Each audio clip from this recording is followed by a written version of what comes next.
privilegio o el chasco de enviar una encomienda? ¿Quién? ¿Quién ha tenido? ¿Ha tenido que hacer un envío a otro estado, a otro municipio, con esas empresas de envío? ¿Quién los ha tenido? Ninguno. Nosotros nos ha tocado. Ajá, hermano, ¿cómo ha sido su experiencia? Bien, sobre la provincia. ¿Y quién te recomendó esa agencia de envío? Por la conocida, Ahora, ¿ustedes saben por qué se le llama encomienda? Miren lo que dice aquí. Viene del verbo encomendar, que significa encargar a alguien que haga algo o que cuide de algo o de alguien. Eso es la palabra encomendar. Y el sistema de encomienda está muy difundido a nivel mundial. Este país tiene muchas casas de encomienda. El asunto que a veces somos como muy desconfiados para enviar algo. ¿No les ha pasado? Tienes que buscar como que una recomendación para poder enviar lo que para ti es de gran valor y que llegue en buenas condiciones a la otra persona. Así que conseguí algunas cosas que pudieran servirte como un parámetro para poder, cuando vayas a llevar una encomienda, pasarlo por ese filtro. Si cumple esos requerimientos, es una empresa que es confiable. O no, tiene que tener reputación. Y ahorita las redes sociales marcan mucho la publicidad y dice la cantidad de suscriptores, de la cantidad de clientes que ellos tienen. La otra es el seguimiento. Hay empresas donde tu mercancía o lo que tú vas a enviar tiene como un GPS y te mandan los mensajes por dónde va la mercancía o dónde va lo que quieres enviar. Lo otro, seguro o póliza, garantizando que si por X causa sucede un evento, tú no pierdas lo que tú has querido enviar. Lo otro es los costos. Y tienes que comparar con una y otra empresa cuál es el que te beneficia. Certificaciones como la ISO 9001 o simple que indique las empresas que cumplan ciertos parámetros o estándares para que sea una empresa confiable. Cuando nosotros llevamos esto al término de la palabra de Dios, vamos a ver que también nosotros tenemos un mensaje de una encomienda y vamos con la primera imagen y quise colocar este título porque a veces vemos cosas que están bien y que no tienen nada de malo y no podemos ver más allá y por eso que el título dice lo que mis ojos no vieron. Así que ahorita vamos con la siguiente lámina. Vamos a buscar en nuestras Biblias el libro de los Salmos, capítulo 37, versículo 5, y vamos a leer nuestro versículo y capítulo importante para hoy. Vamos a utilizar dos textos bíblicos que me parecen adecuados con el tema que vamos a estudiar hoy. Dice la palabra del Señor, ¿encomienda qué? Ajá, ¿a quién? A Jehová y confía en Él y Él hará. Fíjense, hay una especie de paso. Primero, encomendar ¿qué? Mis caminos. Y después, ajá, pero tengo que confiar. Yo puedo estar dentro de la iglesia, pero no puedo estar confiando ni en la iglesia ni en Dios. ¿Puede Él hacer conmigo lo que Él tiene para mí? Ahora hay un texto que me dice, no, pero es lo mismo, hermana. Vamos a buscar Proverbios, la siguiente lámina. Miren esto, Proverbios 3, 5 y 6. Dice, fíate de Jehová de todo tu corazón y no te apoyes en tu propia prudencia. ¿Qué más dice? Reconócelo en todos tus caminos. ¿Y qué más? Y Él enderezará tus veredas. Es hermoso porque habla de camino y de vereda. Y cuando usted va por todas las calles, usted sabe que están las veredas. Es increíble que aquí le dicen vereda, en Venezuela decimos acera. Pero dando a entender que solamente Dios, de acuerdo a la confianza que pongas en Él, y menos mal, Señor, debemos dar gracias a Dios de que Él endereza nuestros pasos. Porque muchas veces las decisiones que tomamos no son las decisiones que Dios quiere. Pero de alguna manera, esa decisión que tomó Dios la endereza y te va a llevar a puerto seguro. Cuando buscamos el concepto bíblico que está ahí, de la palabra encomendar, no es lo mismo que la palabra fiar. Porque la palabra fíate es un mensaje de ten confianza, confía en Él. Y para eso se necesita fe. Pero la palabra encomendar, creo que está, miren lo que dice, en hebreo escal, significa rodar, enrollar. Y en el contexto de Salmo 37:5 dice, poner en manos de. ¿Y qué tengo que poner en manos de Dios? ¿Qué es lo que tengo que colocar? ¿Ah? Sí, en eso. ¿Quiénes trabajan aquí y que tengan niños pequeños? ¿Quiénes trabajan? ¿Usted le deja a su hijo a cualquier persona? Dice, te encargo a mi hijo, porque es de mi mayor valor y tú tienes que entregárselo a alguien que es de tu total confianza. ¿Sí o no? Mi hija dejó un día a mi nieta con una señora también del colegio. Y la niña, ese día que la dejó desde las 9:30 de la mañana hasta las 2:30 de la tarde, la niña no quiso comer, una niña de 5 meses.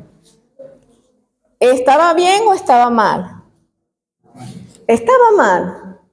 Entonces significa que no puede confiar nuevamente al cuidado porque precisamente el daño será ¿para quién?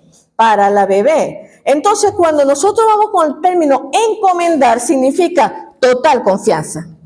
Significa que mi camino, mis decisiones, todo lo que tengas que hacer, tienes que ponerlo en manos de Dios. Miren esto, cuando los jóvenes le empieza a gustar a un chico o una chica, porque ese es un proceso normal que todos los jóvenes van a pasar y los últimos en enterarse somos las mamás, no todas.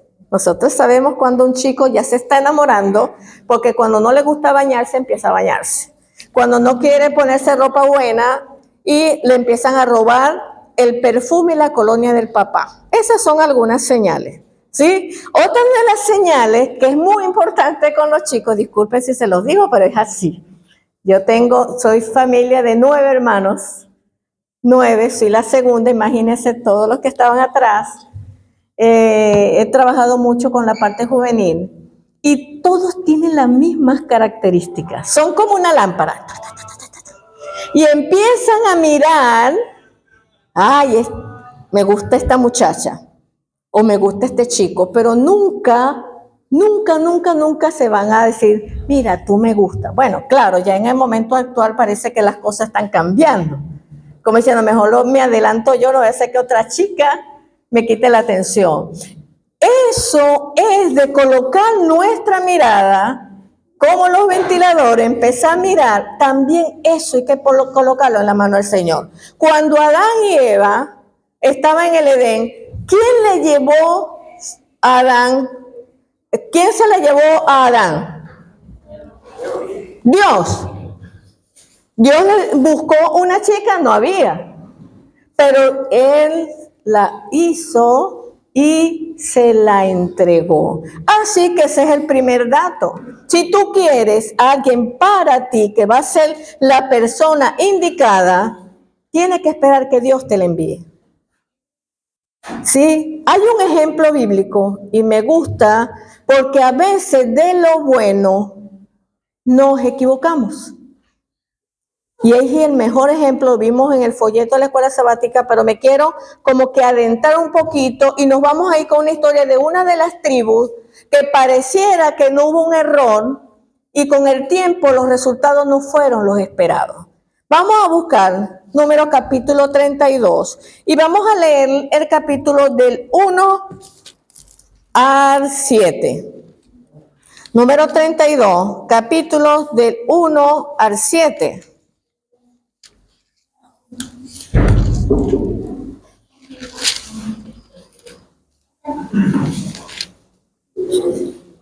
¿Lo tienen?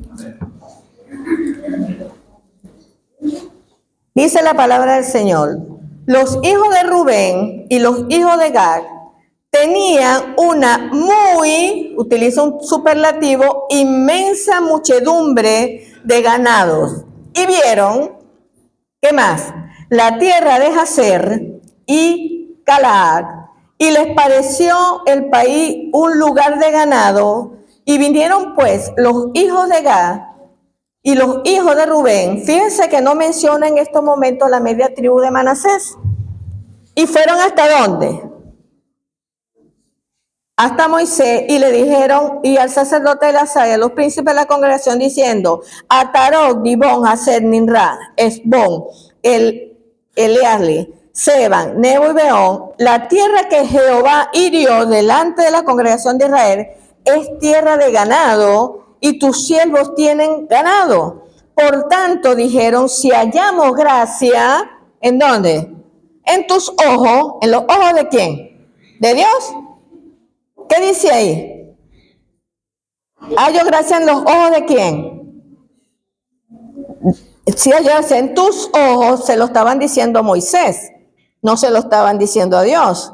Dice: des esta tierra a tu siervo en heredad, y no nos los hagas pasar al Jordán.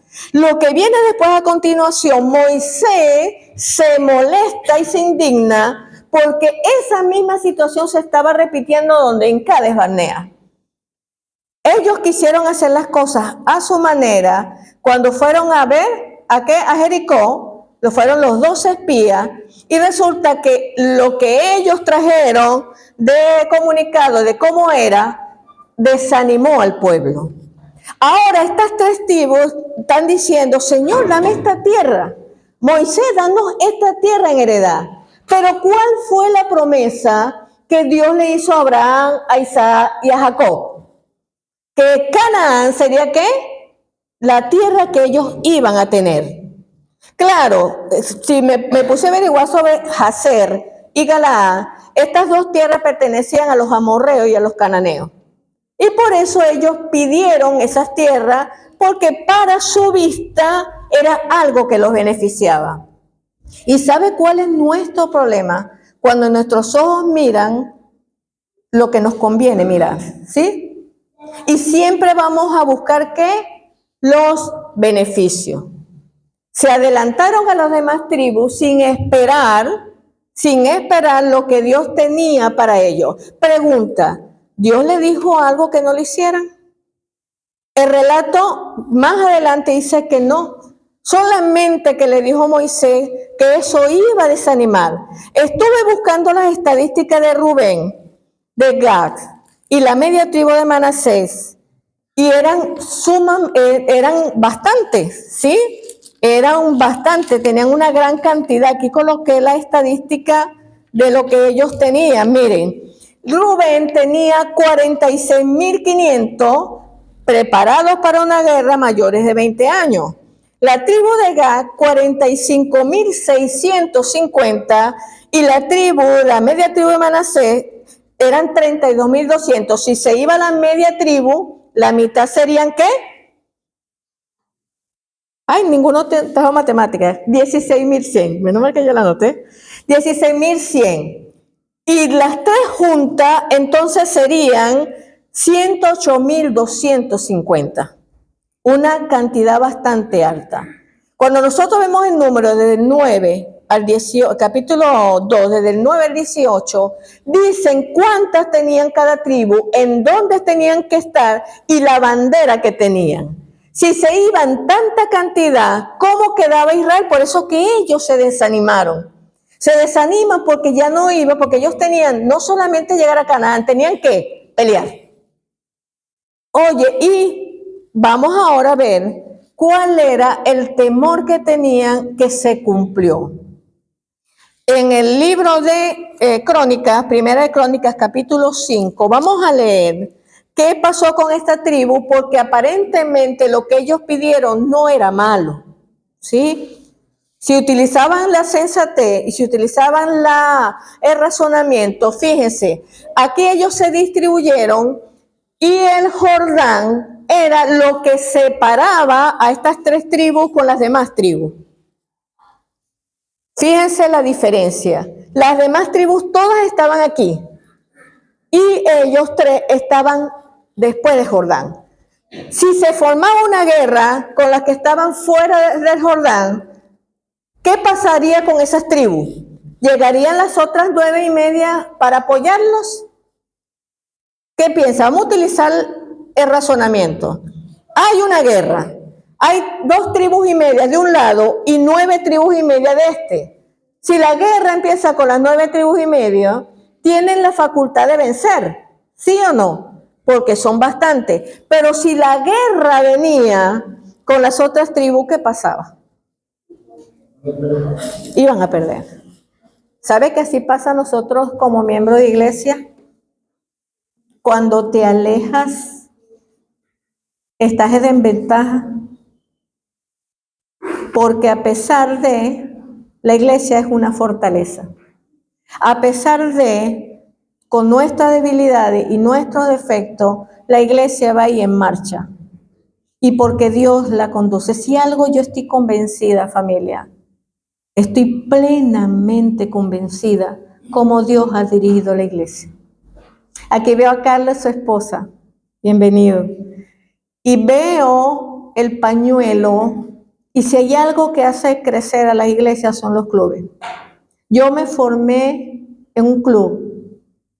Se llama Club Betelgeuse. Y todo lo que soy y todo lo que aprendí, primeramente Dios, pero la instrucción y la preparación que tuve que tener, la recibí de los clubes. Cuando veo el pañuelo recuerdo mis raíces, porque apenas tenía 1 año de bautizada me fui a mi primer camporí. Soy guía mayor investido.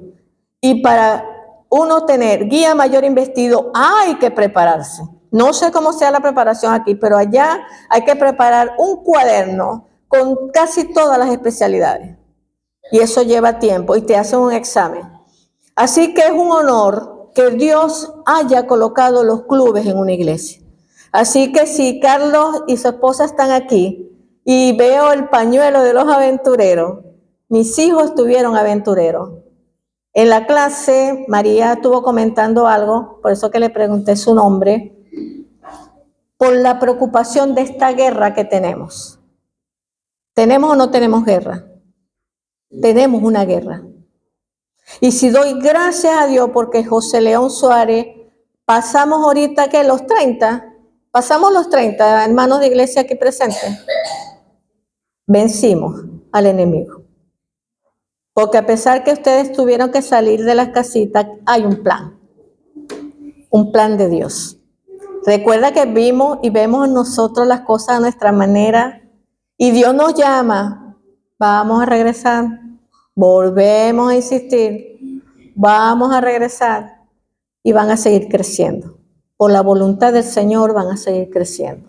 Así que cuando veo ese pañuelo y veo esto, es que no es casualidad que esto esté pasando.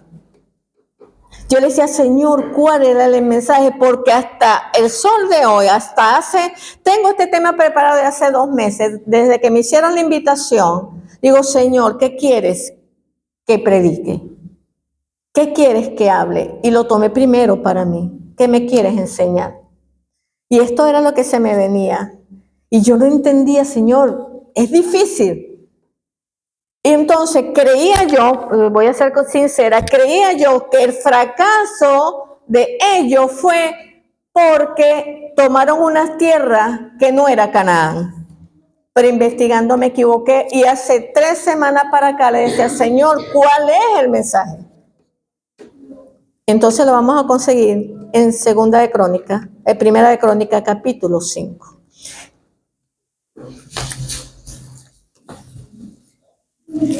Y vamos a encontrar algo que me vi yo con tantos años en la iglesia, donde puede estar mi error, porque tomé el mensaje para mí. Estoy en un país desde hace 6 años y dejé un país donde nuestra actividad era tan constante, que cuando llegué aquí me sentía mal, porque allá no paran la actividad misionera. Me sentía mal y entendí que era lo que Dios quería para mí. Empecé de cero y alabado sea Dios, que Dios todavía me sigue usando, pero en su momento. Tuve que aprender muchas cosas de Argentina. Tuve que aprender la cultura de Argentina. Tuve que aprender palabras de Argentina por respeto a los argentinos y por respeto a mis hermanos de Argentina. Porque puede ser que yo predicando utilice una palabra inadecuada y no sé, el mensaje que Dios quiere que lleve no se dé. Me creía fuerte, pero no lo era. Y Dios me bajó de esa nube. Y se los voy a comprobar. Primera Crónica, capítulo 5. Desde el versículo 18. Y vamos a leer.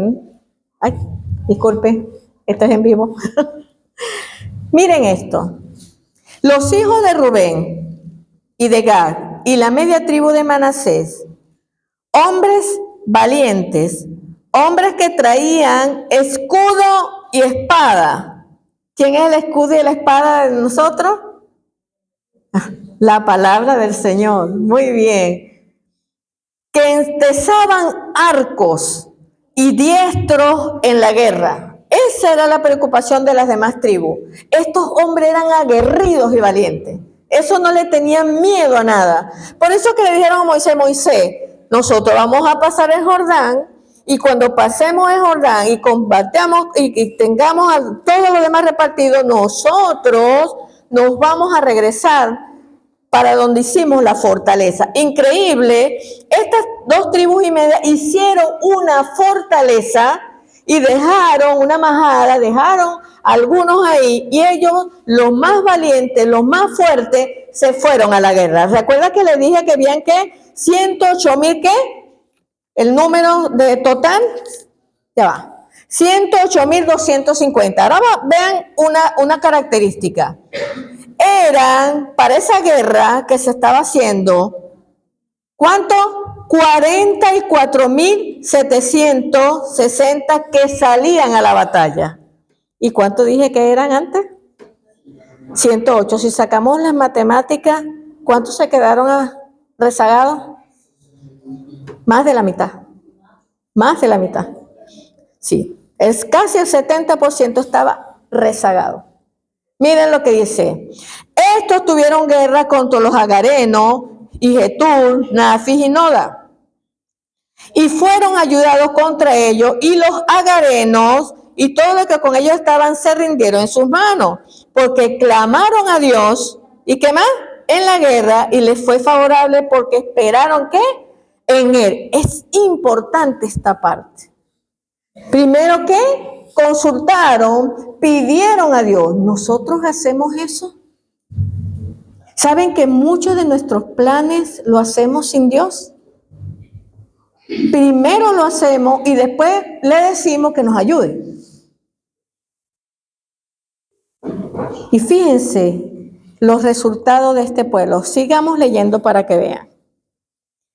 Y tomaron sus ganados, 50,000 camellos, fíjense, habían crecido, 250,000 ovejas y 2,000 asnos y 100,000 ¿qué? Personas. Y cayeron muchos muertos porque la guerra era ¿de quién? De Dios. Me encanta esta parte. Y habitaron en sus lugares hasta el cautiverio. Los hijos de la media tribu de Manasés, multiplicados en gran manera, habitaron en la tierra de Basán hasta Baal Hermón y Senir y el monte de Hermón.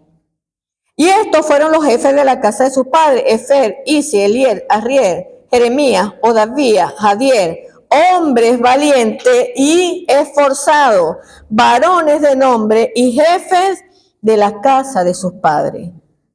¿Eran qué? Populares. Y si hay algo que mata a un líder, es la popularidad. ¿Sí?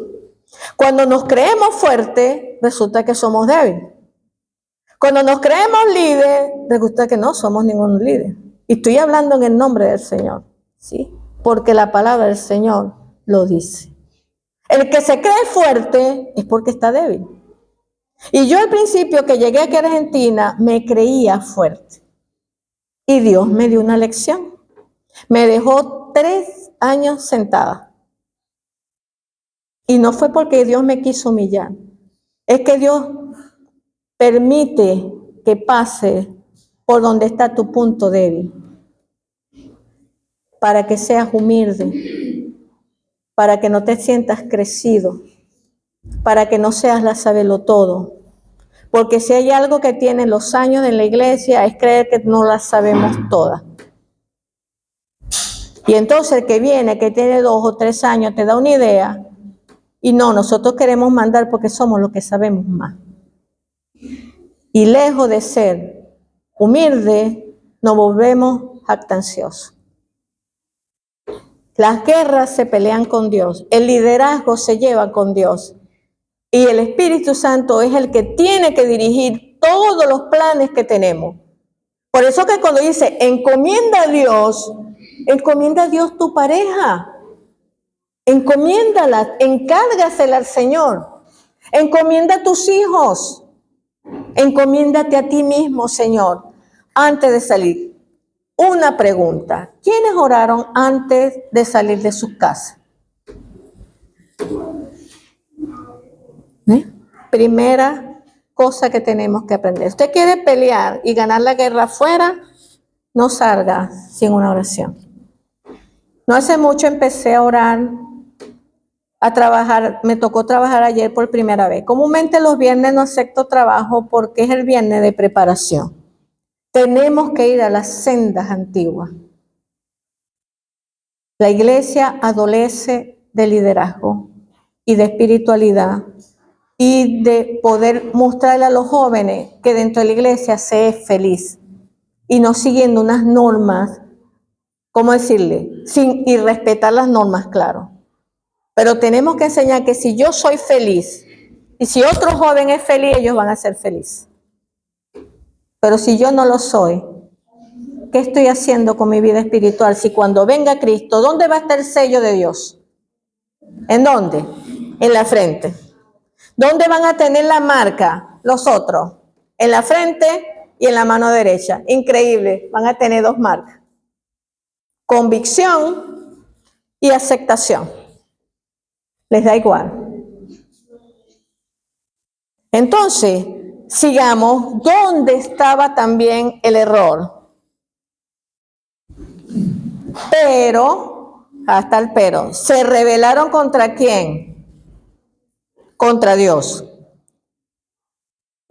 Contra el Dios de sus padres. Interesante que coloca así. Y se prostituyeron siguiendo a los dioses de los pueblos de la tierra, a los cuales Jehová había quitado de delante de ellos. Por lo cual Dios de Israel excitó el espíritu de Pul, rey de los asirios, y el espíritu de Tigre-Pileser, rey de los asirios, el cual transportó a los rubenitas, gaditas y la media tribu de Manasés y los llevó ¿hasta dónde?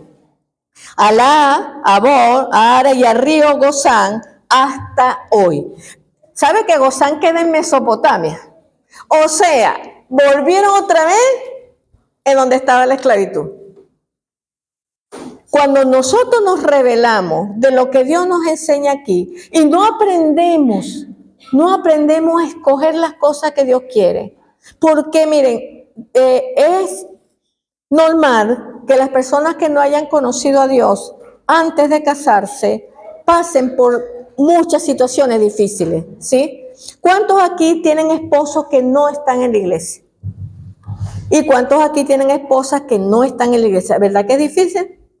Lo que lo vivimos es sumamente difícil para orar, para hacer nuestro devocional, para ir a la iglesia, es sumamente difícil. Pero ¿sabe cuándo es el verdadero problema? Cuando son de la iglesia y hayan problemas. Porque no han encomendado su matrimonio a los pies del Señor. Yo empecé con esta señora y yo le dije al principio, mira, tengo dos cositas que decirte a ver si me permites hacerlo.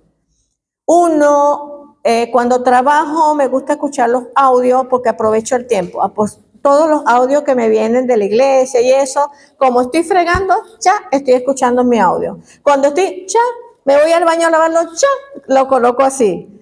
¿Sí? Y otra cosa, inicio con una oración cuando voy a empezar mi trabajo. Finalizo antes de irme, mira, estoy acostumbrada a orar antes de irme. Ah, bueno, no hay problema. Y se puso conmigo para orar. Van entendiendo que nosotros somos luz ante los demás. Y el fracaso nos viene cuando esa luz le damos la espalda.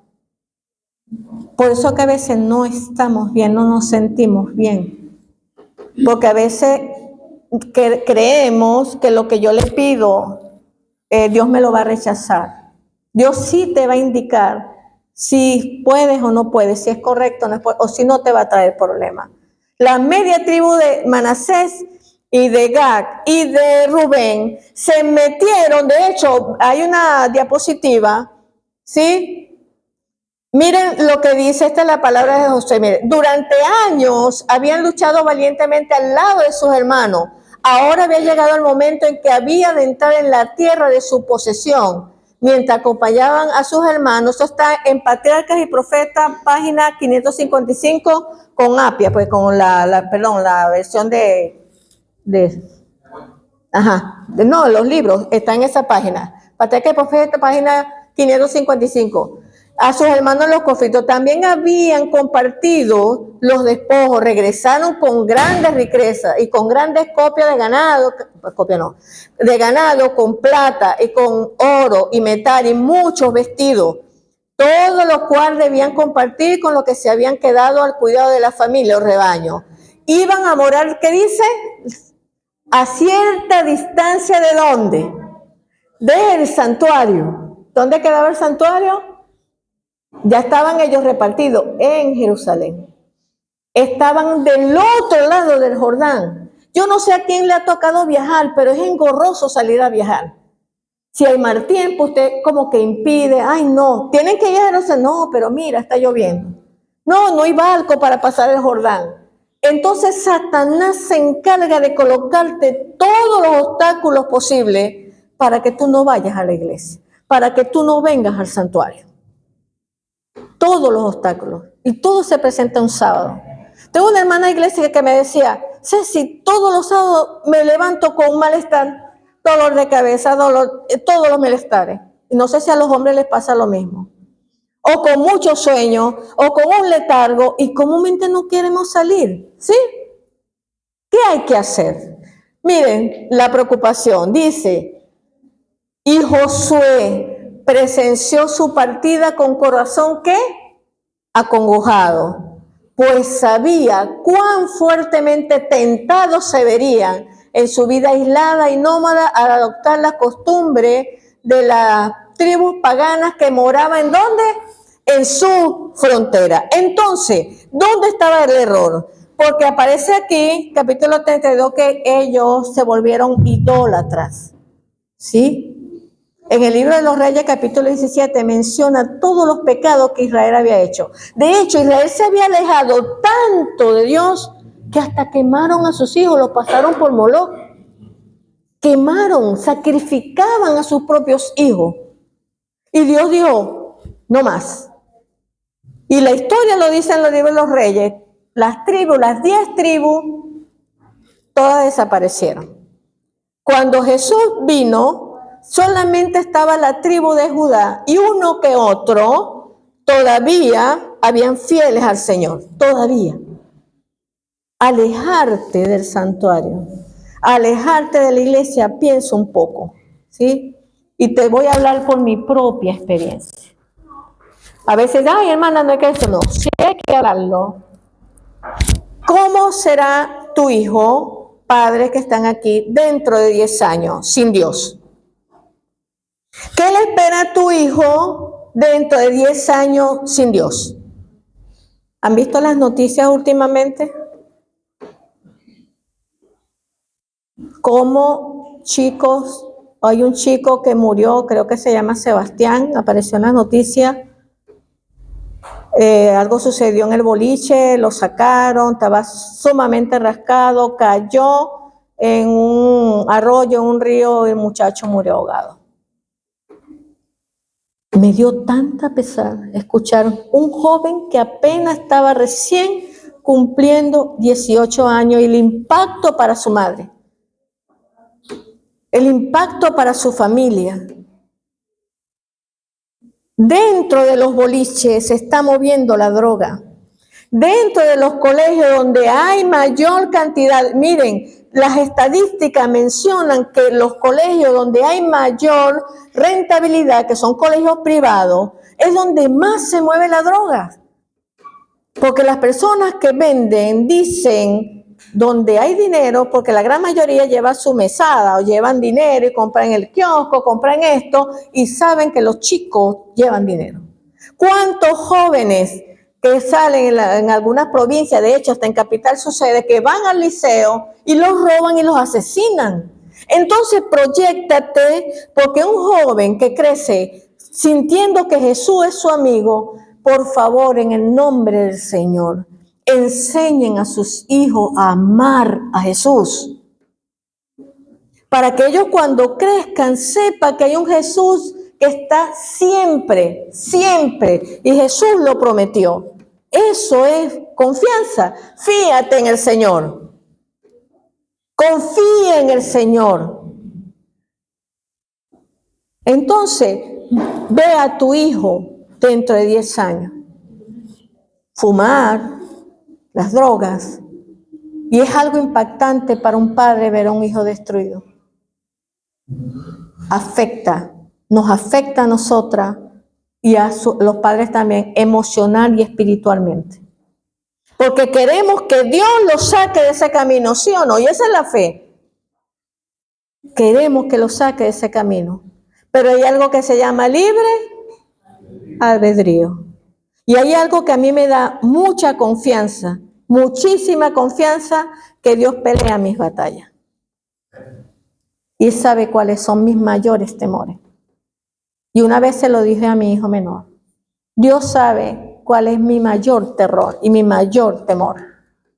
Pero no se lo digo a nadie. ¿Por qué no se lo digo a nadie? ¿Por qué no puedes decir cuál es tu mayor temor? ¿Escucho? ¿Ah? Hay un conflicto entre el bien y el mal. Y como estábamos hablando en la clase, hay ángeles aquí. Ángeles aquí. Todos aquí tienen un ángel guardián. Todos. Y esta pelea es, miren, lean el capítulo donde habla el ministerio de los ángeles. Ellos pelean por nosotros. Ellos nos protegen, pero nosotros, tercos, queremos seguir y el ángel impide que vayan. No, y nosotros queremos seguir. El fracaso de estas tribus es porque, la siguiente diapositiva, miren, lo que ellos estaban buscando, su prioridad material. Priorizaron la prosperidad de su ganadería, un bien legítimo y necesario. Usted quiere un carro, usted quiere una casa, y no una casa así, usted quiere una casa buena, usted quiere bueno. Pero dice aquí, es necesario, por eso es un bien necesario. Por encima de la instrucción divina y la comunión constante con el cuerpo de la nación, esta ambición material los hizo tomar, ¿qué? Una decisión, ¿qué? Descentralizada. Ejemplo, la unidad de las tribus. Canaán era el lugar que Dios había destinado para ti. Y para nosotros, ¿cuál es la Canaán que Dios nos promete a nosotros? La Canaán celestial. La nueva Jerusalén. Yo no sé, mire, en mi cabeza todavía no logro ver cómo es eso. ¿Cómo será el lugar que Dios me tiene para mí? Pero si yo aquí me descentralizo, ¿qué va a pasar? ¿Cuánto le va a pasar como la mujer de Lot?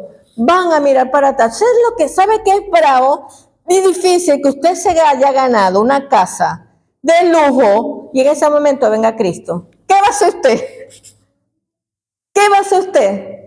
está pagando un carro nuevecito por cuota y viene Cristo. ¿Qué va a hacer usted? Difícil, ¿verdad?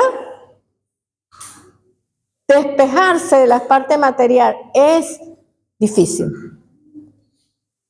No hay que darle tanta importancia. El primer fracaso fue que ellos decidieron estar lejos y Dios no hizo nada para decir, no, no se vayan, quédense con nosotros. No, Dios dejó que ellos tuvieran la decisión de estar en un lugar que a la final el amorreo y el cananeo y su idolatría los absorbieran.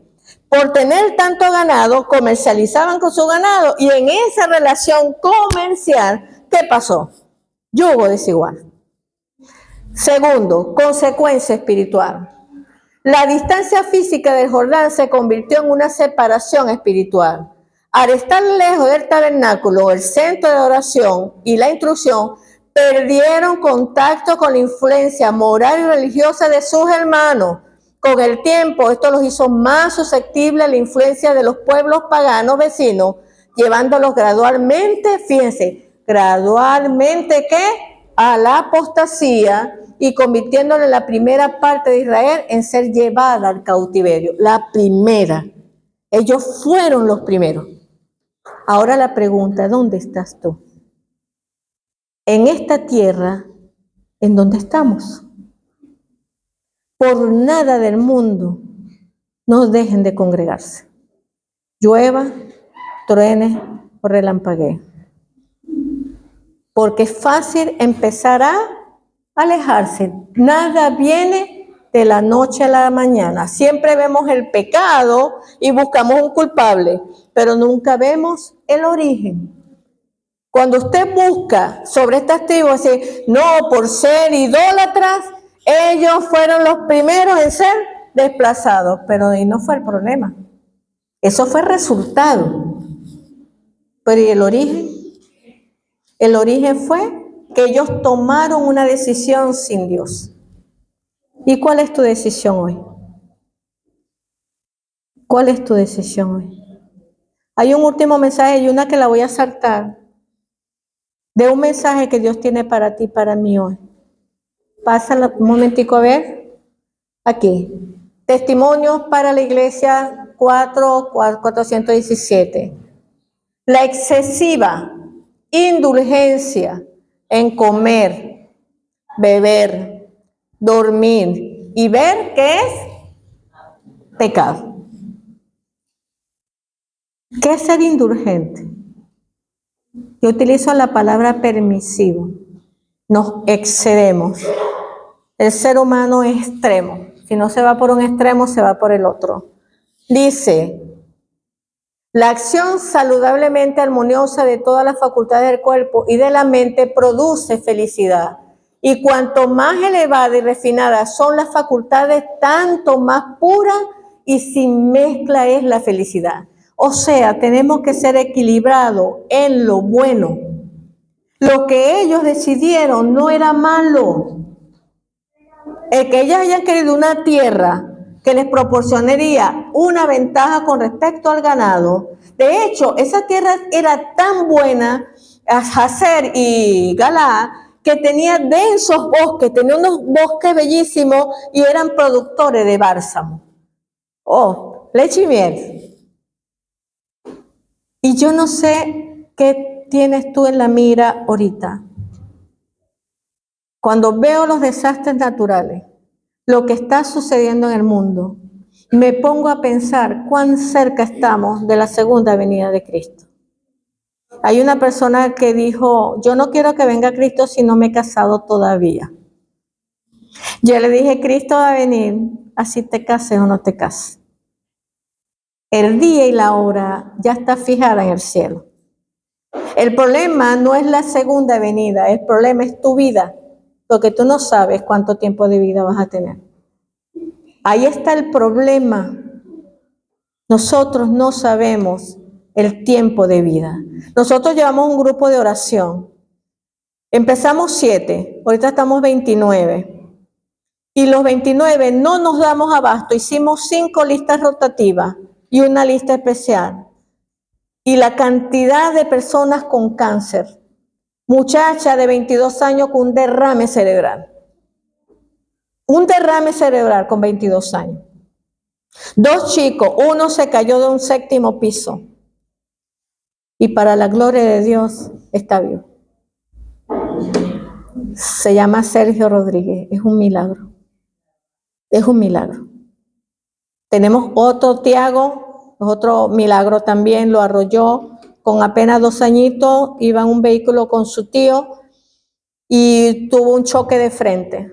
El niño recibió el mayor golpe. Ya lo dieron de alta, con fractura de cráneo. Y se quedan asombrados cómo los hijos de Dios oran y Dios escucha las oraciones de sus hijos. Y en eso es que confío. Por eso es que ese grupo se ha mantenido por 5 años, ininterrumpidamente, y a veces me critican por mis rodillas, y yo le dije, mis rodillas es recordativo que no puedo desmayar en la oración. Tengo mis rodillas marcadas, pero es la única forma que sé que Dios me ha mantenido en pie. Es la única forma.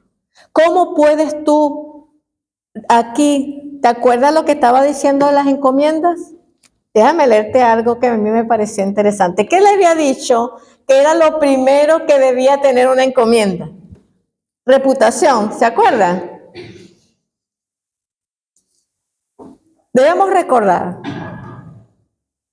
que la mejor reputación la tiene Jesús. Porque es que es confiable y leal. Y es tu amigo. La segunda habíamos dicho, seguimiento. Aquí es al contrario. Jesús está atento de cada cosa o cada paso que damos. Habíamos dicho la otra, ¿qué? Seguro póliza. Jesús nos garantiza la vida eterna. Ese es el mejor seguro que tenemos. La mejor póliza de vida, la vida eterna. El costo. No hay mayor precio que el que hizo Jesús en la cruz. Y la certificación, el universo está esperando esa segunda venida de Cristo para proclamar la victoria final contra este mundo de maldad. Yo me preocupo mucho por los jóvenes de la iglesia, porque las noticias no dicen nada bueno.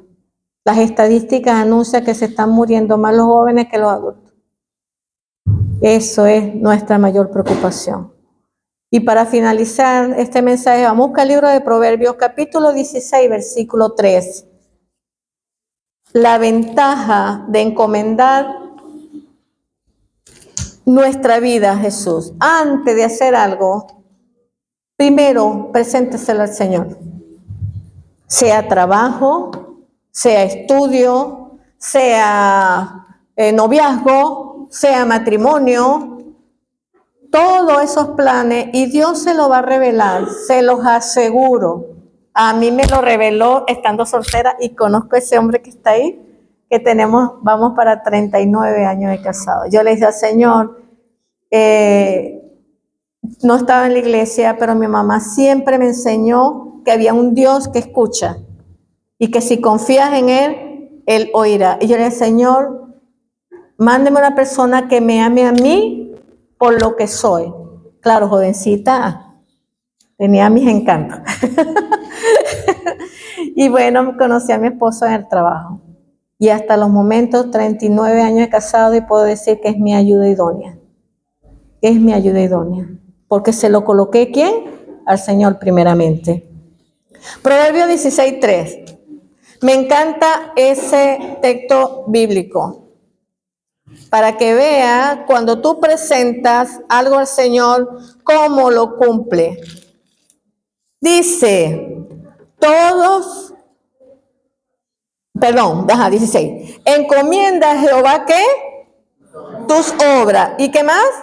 ¿Y tus pensamientos serán?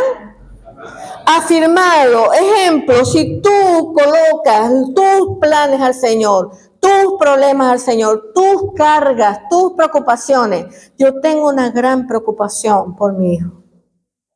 Una gran preocupación. Pero hay cosas que yo no puedo solucionar. Y el Señor, te entrego a mi hijo, lo que tú hagas, yo lo aceptaré. Ayúdame entonces a aceptar cuál sea